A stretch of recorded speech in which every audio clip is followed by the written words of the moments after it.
Hey friends! Okay, I'm going fancy tonight because I have time and today is a happy day for whatever reason. Sun's out probably is the main one. Tucker's smelling something good.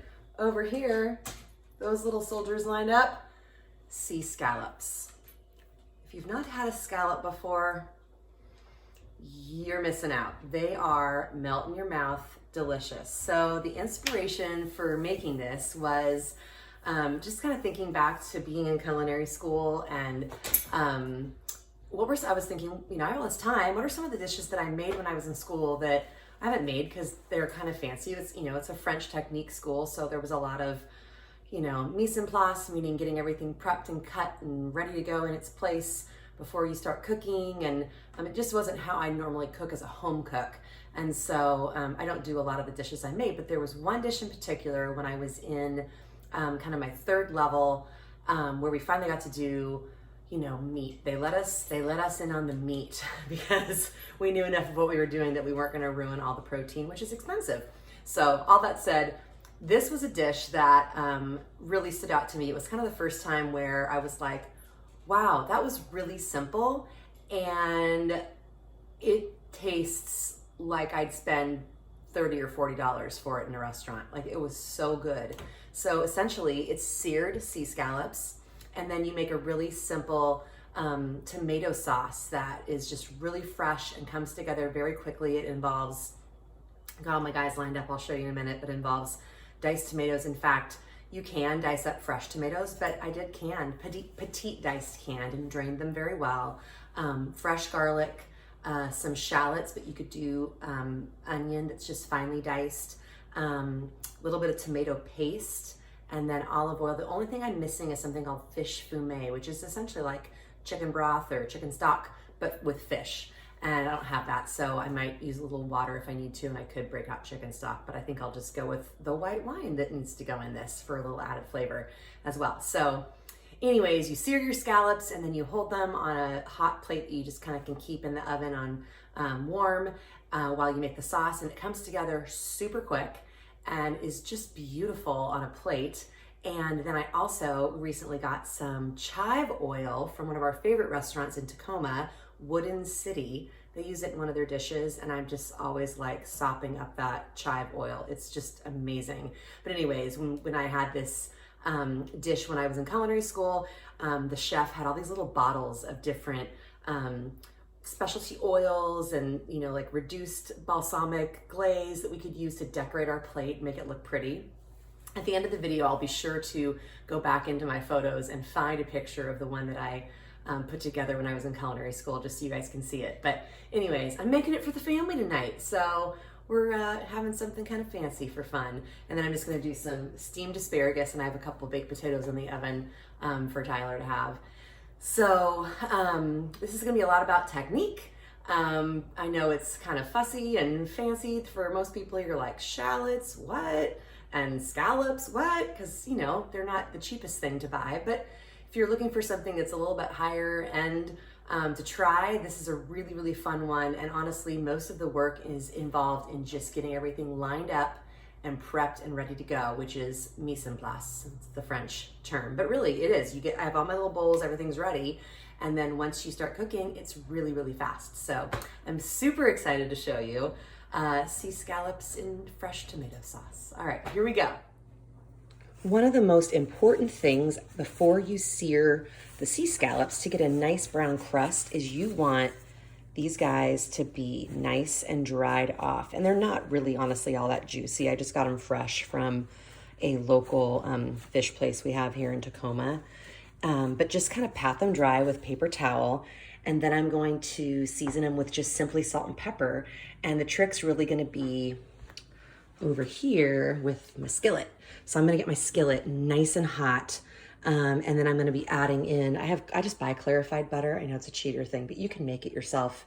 You're just separating out the milk parts from the butter, and you just put it over like medium low. You don't wanna cook the butter, burn it or anything, but you separate out those parts, and then that's what you have. But I just buy it because I don't use it that often. And then I'm using up the last of our olive oil that we got when we went on our trip last year to France. And then the sauce will come together later with the tomatoes, garlic. There's my minced shallots. That's some fresh parsley, some tomato paste, and then I have some little bit of white wine. There's hardly any, and then salt and pepper.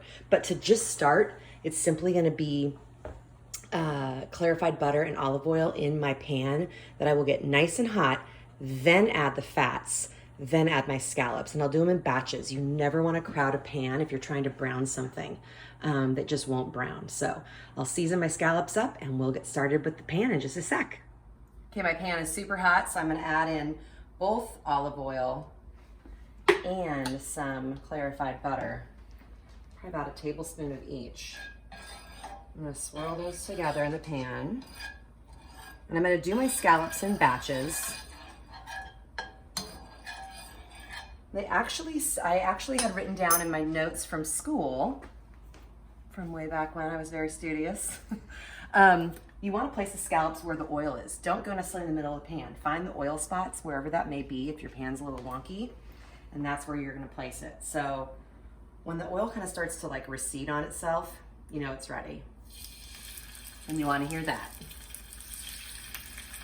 So I have 12 scallops. I'm going to do 6 at a time. So the biggest thing to note right now, these will cook pretty quick, but you don't want to mess with them. You leave them alone. You can give them a little shake if you want, but you just let them sit. That's making that nice brown crust on the bottom of the scallop, which is like all the flavor, all the pretty gorgeousness, and you just gotta leave it alone. So it's hard, but don't mess with it. Don't check it. On some of the edges, you might be able to start to see a little bit of browning, but for the most part, you just wanna kind of leave it be. Probably sorry, that's my oven warming. Probably 2 to 3 minutes, and then you can give it a quick check. So I'll see ya in just a sec. Okay, a couple things I forgot to say, just to remind you guys. I did season both sides with salt and pepper before I put them in. And I also have my oven on a warm setting just so I can take, and I have a platter already in there that's oven safe.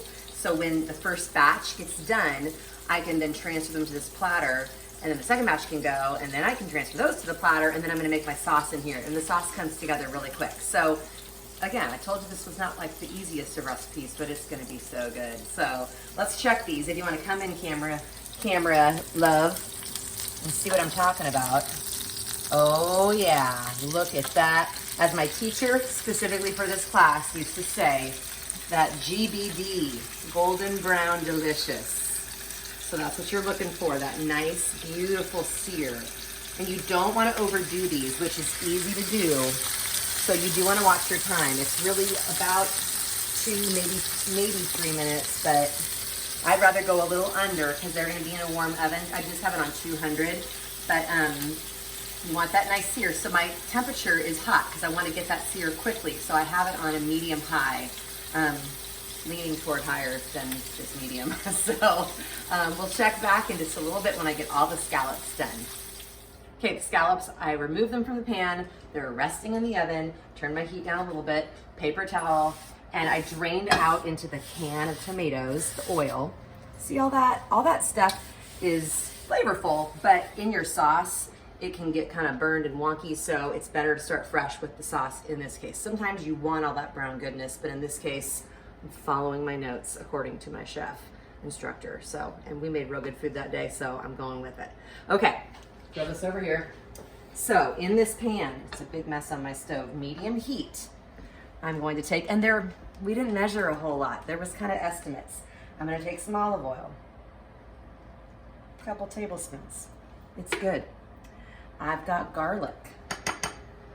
Let's see, I want this guy. Okay, so I got a few cloves of garlic. This oil is in here. This pan's already hot, so this is gonna heat up real fast. I'm gonna get this garlic going in here. And garlic, you guys, if you just let it cook in oil for a long time, guess what? It'll burn, and it goes from being yummy, really tasty, to being really bitter. It's not good. So you don't want to let this just hang out for a long time, but I'll give it a good 20, 30 seconds because this pan's hot, and you can come zoom in for a little sizzle action. Look at that. And it smells like heaven pretty much in here. So that's sizzling, and it'll stop the the effect of garlic burning will stop once you add something else to the pan. So, tomato paste, adding about a tablespoon in there. What we're going for in here is something called, I think it's called pronounced pince, and you're basically trying to kind of get a little bit of a, not a burn on the tomato paste, but you're trying to get it kind of to cook down a little bit. This is really, really, really, really concentrated tomato stuff. And this adds tons of flavor. If you tasted tomato paste on its own, it's like eating 100 tomatoes in like a teaspoon. Like, it's just really, really intense. So this will be a good base for the sauce. And I'm just getting that, you can see, it's coming together so fast. Alrighty, so this is going in here. My garlic's starting to turn kind of a pretty amber color from the red of that paste. It's gonna be a live situation here. Of course the dog wants to go out right now. So, shallots are going in. Shallot is like a really small, like sweet, it's in the onion family. Has a little bit more of a sweet, mellow flavor. It's good. Give it a try if you've never worked with one. I had one on hand, so I was using it, but I don't always have them. It's kind of a specialty thing that I would have.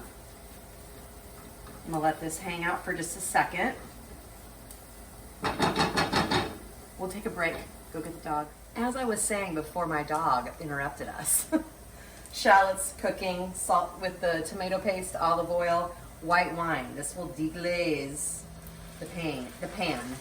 You can hear a little bit of a sizzle. It's not a lot of wine. I'm actually using kind of what I had, but that's okay. Maybe a quarter cup. But even if you're somebody who doesn't drink, if alcohol is a problem for you, leave it out. But if you don't drink just because you don't love the taste of it, the wine is really nice. It adds a lot of depth of flavor, and it's an important layer to add. So, you know, they sell like little mini bottles. If you're not a drinker, you can get that. Now, all those petite diced tomatoes that I drained off really well are gonna go in there. And I'm gonna turn this heat up because this sauce will come together pretty quickly. And I'm gonna let this kind of bubble out. I'll check back with you guys in just a minute. I'm gonna also hit it with a little bit, I want this to get nice and bubbly, but it'll take a second. I'm gonna hit it with some salt, probably a teaspoonish, a couple cracks of pepper. And you guys, what's cool? This is gonna be the base that you put on your plate, and then your seared scallops go on top of it with a little sprinkle of that fresh parsley. And then I have this chive oil and I have balsamic glaze. It's gonna be ridiculous. My baked potatoes came out of the oven too. That's exciting. All right, I'll see you in a little bit. Plating time. So I already made one plate all pretty so I could get a few beauty shots, because I try to do that for you guys, because I love y'all. And I want you to be able to see the gorgeousness. So here's what happens. You take this tomato stuff, you lay it down in the middle, and then you come over here. Now when I plated this over here, I did 3 scallops because things look better in 3s, but I'm giving us 4 because we're being piggy about it. Okay, so you get your scallops nestled in. I love words like nestle. It makes me happy. And this tomato, because you've drained out those tomatoes, it's a nice kind of thick kind of tomato sauce. And then also that tomato paste adds like a depth of flavor and a thickness to it. So this is going down. Here's the chive oil. Again, locals, I'm plugging Wooden City, end of Pacific Avenue across from Matador. Chive oil. Stupid. It's so good. So I'm going to take a little bit of that and just drizzle it around here. It's just those little extra things when you go to fancy restaurants that really you're like, oh, it's so good. It's stuff like this. And I can almost guarantee you this is probably like canola oil. There's a special way that you got to do it. You got to take care with the herbs, and there's special things you can do, otherwise it can. Is that a Hello Kitty spoon? It's an IKEA spoon. Fancy, people. Fancy. And then Trader Joe's glaze. You can also make your own balsamic glaze. It's really reduced balsamic with some sugar, but why when I can just buy it like this? I mean, I know it's probably better if I made it myself, but just a little of that goes a long way. And then you guys, a little finish of the parsley. Oops. You're a little messy right there. It's just a heavenly meal, and my asparagus, somehow my steamer didn't go off, so it's not gonna be ready to go. But y'all, worth every bit of prep. Honestly, the prep is the hardest part. Once you get here, it's easy. It comes together. I think that whole meal came together in probably about 10 to 15 minutes of the actual cooking. And I'm doing asparagus on the side. I baked up a few potatoes for my son, but this is the pretty part, so those will be on the side. I'm gonna taste test now because, you know, somebody's gotta do it. My camera guy, my hubs, he's not the happiest right now that I'm test tasting without him. But here goes nothing. I got a little bit of oil, the balsamic, the tomato, the scallop. Oh, oops, the scallop. Here we go.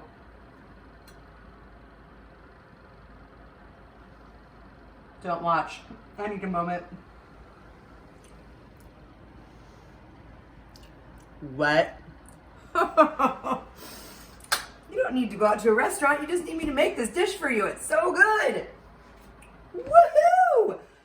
I impress myself sometimes, and this is one of those times. Dang, that's good. I'm so excited. My coronavirus blues have just amped up a little bit. So, you know, get yourself some scallops. You can do it, and you can make this. It's pretty easy, to be honest. Watch the video. Comment below. I love when you guys interact with me, and let me know what you think. And thank you so much for watching.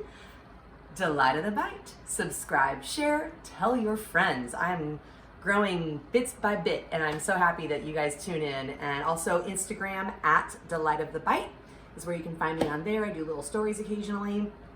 And yeah, help me out by also subscribing, clicking the likes, sharing this with your friends. All those things are really, really helpful. So be well, stay home, stay safe. Thank you so much for watching, and enjoy yourself a little scallop. All right, thanks you guys.